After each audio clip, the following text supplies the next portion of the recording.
What's up, guys? In the works, and we are playing some Caspian Border. I figured this would be pretty relevant because we're going to talk about map sizes today. And this is me just being an engineer, not always just getting kills, out there causing chaos, destroying vehicles, doing the things that an engineer does. And we're going to fast forward into some Aftermath gameplay here in a little bit.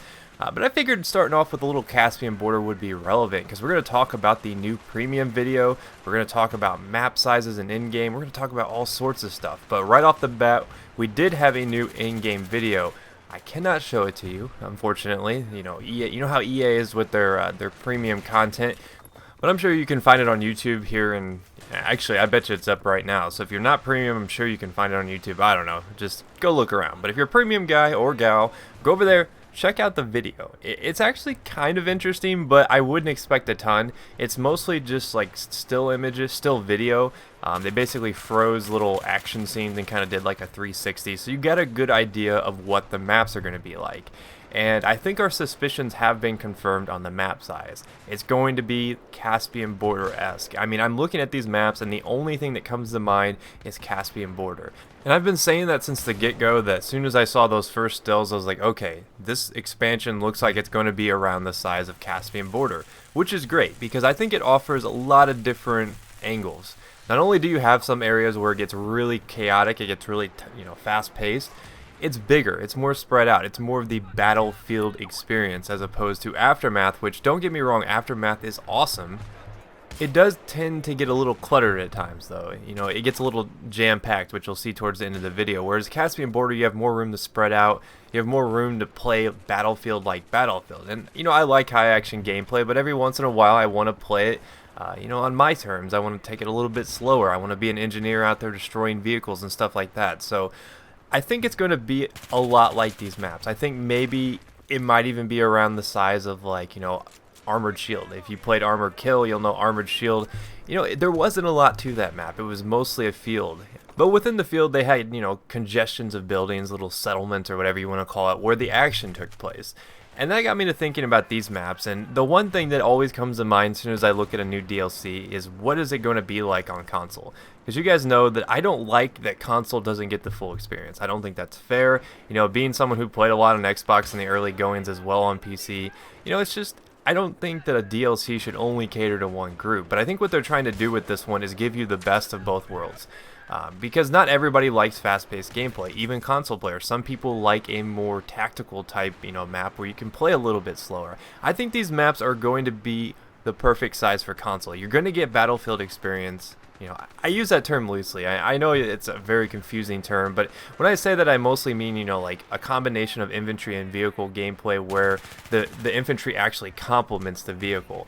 And I think that's important. I think that if, one can't keep the other in check, then you don't have what you really truly expect out of Battlefield. And that was the problem with Armored Kill. It was just too much vehicle. At some point you're removing the infantry from the equation. But that's what I hope they really do with these new maps. I hope they make it so that, okay, let's make them a little bit more spread out. Let's make them a little bit more wide open so the vehicles can have some room to breathe. Because if you've ever tried to tank on Aftermath, it's actually kind of difficult, especially on the higher ticket, and player count servers. It can get really difficult when you have all those RPGs coming at you. So it is nice to go into a map like this where you do have a little bit more breathing room. You do have the ability to move around without being spotted instantly. But I do see the value in those types of maps. They are fun to kind of mix up your gameplay to play a little bit more faster paced. But looking at these maps, I see them and I'm like, okay, these look like wide open fields. It looks like it's going to be a lot more spread out with the buildings that are clustered in certain areas. That's where, the MCOMs will be. That's where all the action will be. But the thing that really bothers me, that makes me worried, is that maybe it's too spread out. Maybe we're not going to get enough action to make it exciting and people will give up on it. Because if you don't like Caspian Border, I have a feeling that you're probably not going to like this DLC. But I don't know if every map's going to play like that. I think that Sabalan Pipeline is the wild card in this entire expansion. I look at it and I'm like, okay, I don't really know, I don't really know what to compare that to in any Battlefield 3 map. It'd be easier to compare it to maybe like a Bad Company 2 map, sort of like Nelson Bay. But I don't know if that's the snow getting the best of me and, making me think that it's going to be like that, because I've had a lot of predictions about maps on Battlefield 3 in the past, and they have not played out. Like, I expected Aftermath maps to be different than they actually ended up playing out. they're actually a lot smaller than I thought they would be. I mean, uh, they're on the scale. They kind of remind me of Grand Bazaar because you do a lot of like square fighting where you actually go in a square. With the exception of this map is actually pretty long. The MCOMs actually do stack, but you kind of go in like a zigzag and work your way up into the palace, which the palace is my favorite part of this map. This part right here is where it gets really, really congested though. So I don't know, like I was a little underwhelmed by the premium trailer. It didn't really show us a lot that we hadn't already seen. So if you're expecting to just be wowed away, you're probably not going to be, impressed. I think you're probably going to be a little underwhelmed if you watch it as well.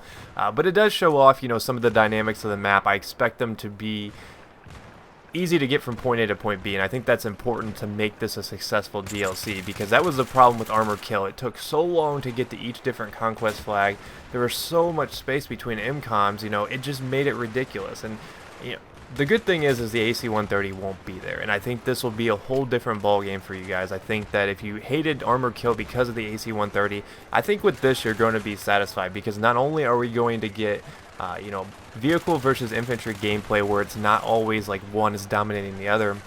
We're going to get more space. We're not going to have to deal with the AC-130. I'm actually pretty optimistic about this DLC. So let me know what you guys thought. If you watched the video, be sure to leave a comment and give me your opinion on it.